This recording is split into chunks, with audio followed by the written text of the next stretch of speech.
Good morning mga ka-JT at ito nga po pala, syempre kami magpinsan, alam nyo na po ang gagawin namin at pipidal kami. Ayan, dito po kami dumaan sa may UP sa loob ng UP Campus. Ayun naman po si Pisan Chino at talaga naman sabik na sabik yan, may mga pinaplano po kami.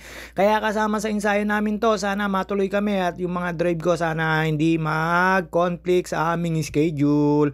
Medyo excited ako kasi alam nyo na malamig sa pupuntahan namin at napakatataas talaga ng aahunin. At ayan, di maaaring di tayo magpapakyut. Eto mga nagdaang pong araw, panay po ang kain natin, nadagdagan po tayo ng kilos. Pero syempre, balik diet tayo. Kailangan natin magpapawis. At shoutout nga pala po sa aking mga hatmamang kaibigan, Mama Mia, ang aking pinsan, at si Maring Dana Hutut, si Mary Grace Villapando, at saka si Mary Grace ulit si Cherry Lourdes Pabalate, at saka po si Paring Arvin at si Paring Jervis. Tingnan pala, shoutout din pala kay Pisang Kadyo Bernard Sensil, kay Sir Gilbert Aguirre at kay Miss Aguirre, kay Elvis Puwalagaya sa Teya Kitchanamis, kay Elvira Gutierrez, ang chef. Beke naman, may aligabok na yung aking binalutan. At alam niyo naman po, siyempre, itong mga kumpari kong to, hindi mababangkit pag ako nagbike. Si paring Arnold Javier, siya na napaka-bike kong kumpare, at si paring Eugene Palentino, yung ano ng aking Cheerleaders Pabalate, joke lang po. At saka si paring Joseph Katapang, shoutout sa inyo. At kay paring Topper Sarmiento, shoutout sa inyo kung saan man kayo nandun. Sina paring yun, nasa ibang bansa. Ayan, ingat kayo dyan. At syempre, eto, dire-diretso lang po tayo sa mga hindi ko po na siya shoutout. Pasensya na po. At kay LC Palentino, shoutout sa iyo. At saka dun sa kumari kong kaut-utang dila mo.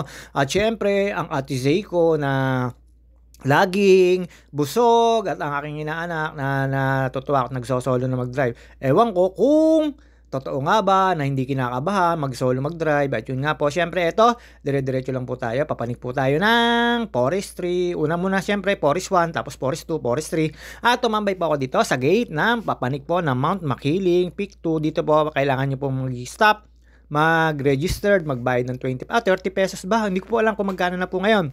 At tapos, mag-iiwan po kayo ng ID. Syempre, nantay ko po si Pinsan Chino dyan. At yun nga po, nag-practice tayo mag-ahon dyan. Ewan ko kung kaya ko po pong umahon dyan. Pero syempre, tinaga-tsaga lang po namin yan. At alam nyo naman po, basta ito, dire-diretso lang dito po. Kasi, pag pumanik po kayo, marami po kayo masasamang kasamahan na or papanik na mga nakabike kung taga-taga saan.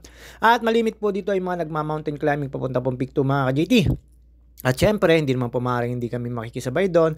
Sila ko maglalakad kami magbabike. Basta ayan, natutuwa naman po ako at sobra pawis ko po dyan pagka kami pumanik po rito. Sigurado po, ang pawis namin ay, naku po, sobra po ang papawisin namin dito. At sa haba rin naman po, 8 kilometers po yan simula dyan. Pagkakaalam ko po nakikita ko po kasi by station. Pero yung Peak 2, hindi na po kayo pwedeng pumanik na nakabike dahil po bulubundukin na tapos 90 degrees. Ayun nga po, syempre, ayan, kinuha ko lang po yung bike ko para makapagpakit tayo. Habang inaantay ko po si Pisan Chino dyan.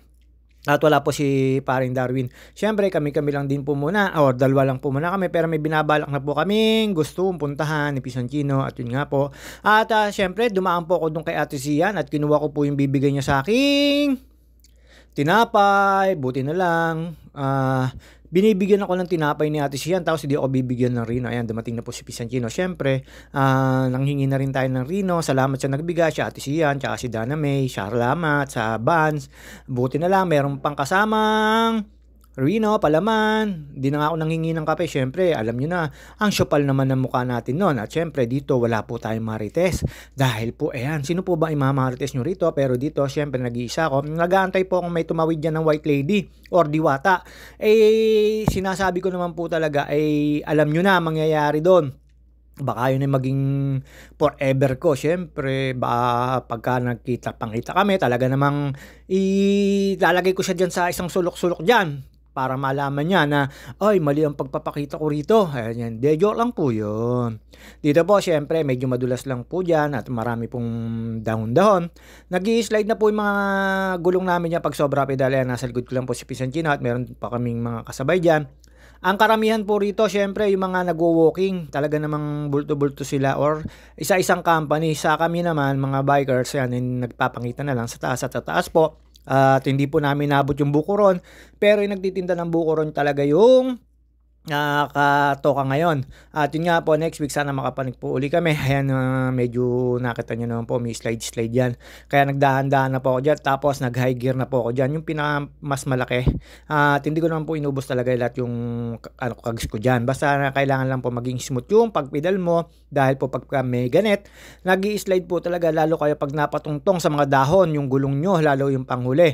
At medyo nakakatakot, nakakakaba, pero hindi naman po ganun kadulas.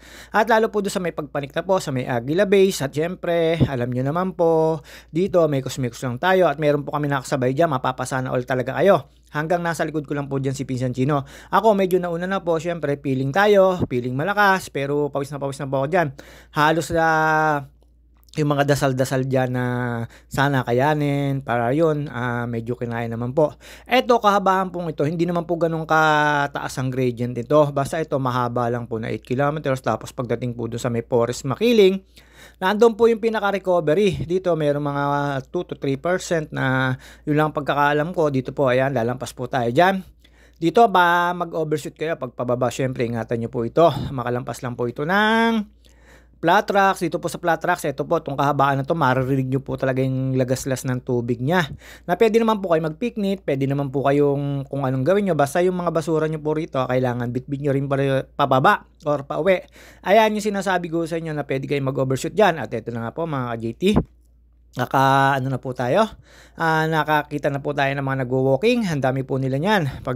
Pagdating po doon sa Aguila Base, magpapahinga po yung mga yan bago bumalik ng Peak 2. Ang Peak 2 naman po kasi ay na medyo napakahirap po na papanik na yun, lalo po ngayon maulan. Hindi mawawalan po ng limatic. At syempre, ayan, nag-i-excuse tayo dyan. Kokonti pa lang po kami dyan pumanik. Ako po yung nauna pong pumanik sa taas. At nagdatingan din po yung mga ibang bikers. Tapos nung pababa po kami, marami na po kami nakasalubong ng bikers. Pero kalimitan, itong mga to po, mga kasiklista, ingat po tayo. Dito po may mga makasalubong kayong habal-habal, pwede po kayong sumakay. Kaya lang syempre, ang gusto po natin, mag-walking. Ayan na po, syempre, mapapasana ulit ka dyan sa dalawang yan. Nakita nyo naman po habang nag-walking hanggang sa bundok. Ewan ko kung talagang hindi sila nag-aaway, pero mapapasana all ka. At ayun nga po, sinabihan yan, nangalakad po lang nasa likod na pa. Yan po yung mga guide nila. May mga bayad po yan. Depende na lang po sa pagbubok nyo. Ayan, mapapasana all ka. At after po nun, ito, makikita nyo po rito. Dito, huni na lang po ng ibon, kuliglig, at kung ano-ano. At wala naman po kayo makikita mga snake dito kasi daan ng tao. Pero napakasarap at napakasariwa po ng hangin. Kaya pwede ko kayo maghihinga, mag-inhale, exhale. Ganun po ginagawa ko dyan habang pumapanik. Nakita nyo naman po lahat ng angulo na gawa ko na. At alam nyo naman po, dito, hindi pwedeng hindi tayo pagpapawisan. Basta dito po may dadaanan po kayo kina Resty Sasad. Sa family ni Resty Sasad, makikita nyo po yung unang stopover na pwedeng mag-recovery. Ayun po ay may kainan po doon kina Resty Sasad po yon. At dito po, dire-diretso lang po tayo. At alam nyo naman po, itong kalsada na to, kukunti lang po yung mga nadaan. Depende na lang po pagka marami po naghahabal-habal o nagpapapanik o nagpapauwi. Basta merong, hindi ko po lang po alam kung magkano yung bayad sa habal-habal, parang 100 po talaga. Basta dire-diretso lang po tayo dito. Ayan, pagkatapos ko po lumampas dun sa may ano na yon, medyo paahon na yon. Ayan, tapos dito po tayo. Alam nyo naman po, nasa puno-puno lang tayo. At shoutout nga pala kay Bernadette at kay Beron Lucas. Ayan, chinichismis ka sa ni Bernadette. Ayan, shoutout ko na kayo. Eto lagi nyo papanood dito, pampatulog to. Sabi mo naman, Beron, pampatulog to. Ayun, syempre, shoutout nga pala po kay Kuya Nene, The Great Mechanic. Hindi ako nakakapunta sa'yo kasi busy. Papacheck ko sa'yo yung bike ko. Medyo lumawlaw yung kadena pero hindi ganun kalawlaw. At syempre, ito mga kasiklista. Feeling tayo, nagpapakyut. Nakita nyo naman po, uy, nagtatantalizing eyes. At nakita ko nga pala po, si Ajang. At ang kanyang nanay at tatay, si Ajang na, ewan ko kung anong isip nun sa akin. Kung sabi siguro si Kuya JT, siguro to, lukuluk ko. Hindi po, niloko ko lang po kasi si Ajang nung nakita ko po. Kinuha ko po yung tinapay at binigyan po ako ni Ate Sian ng Rino. Salamat Ate Sian at saka kay Dana May. At syempre ito, lalampasan ko na po yan na nakita nyo na po dati nung nagiba ng bagyo yan. Ito na po, tubo-tubo na siya kaya medyo maganda na po yung Mount Makiling.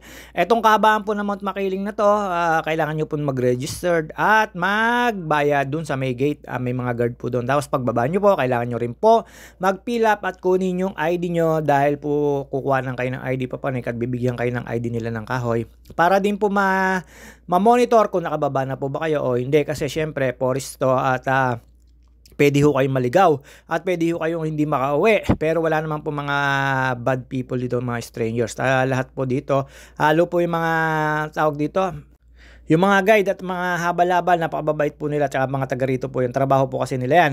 At dito po inabot namin tindahan ni ate na lagi namin hinahanapan ng buko ron at kumain lang po ako ng isang turon at nagbuko lang po ako at yun nga po syempre nakatapos natin magpapawis, dumaan po kami sa St. Therese, alam niyo naman po, doon kami papadaan at ginabi na po kami dyan. Ginabi, tinangali na po kami ng pagbaba. Pagbaba po namin sobrang init.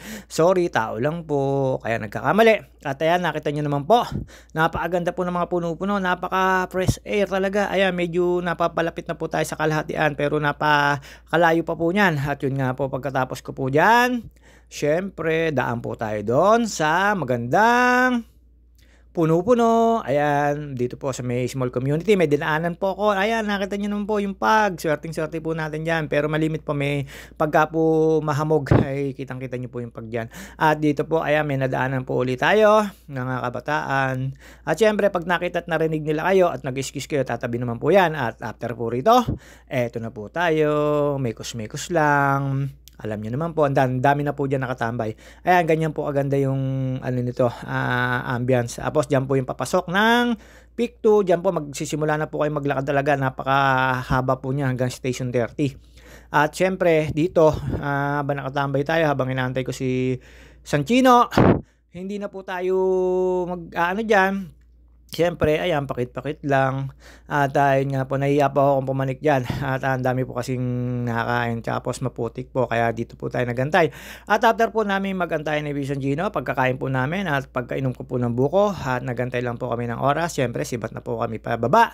At alam nyo naman po, di naman po tayo magtatagal dito. Pero ayan, gumanda po yung araw. Ito po ay Aguila Base, Mount Makiling. Meron pa pong papanik to, ay papunta pong Peak 2 na maglalakad po kayo. At yun po, pagka-decide po namin na umuwi na, syempre makikita nyo naman po si JT at salamat kay Pisanchino at ako'y kinuna ng video at ayun po, dadalwa lang po kami pumanik pero may marami po kami nakasama dyan na ibang bikers at piling-piling lang po tayo. Ayan, papanik na po yung mga iba dyan, pero may guide po dyan. Pagka po mahal na araw, pwede pong walang guide dyan, libre. At ito po, syempre, pauwi na po kami. See you on my next video, mga ka-JT. Hanggang dito na lang po muna tayo. Babus! Ayan, piling tayo.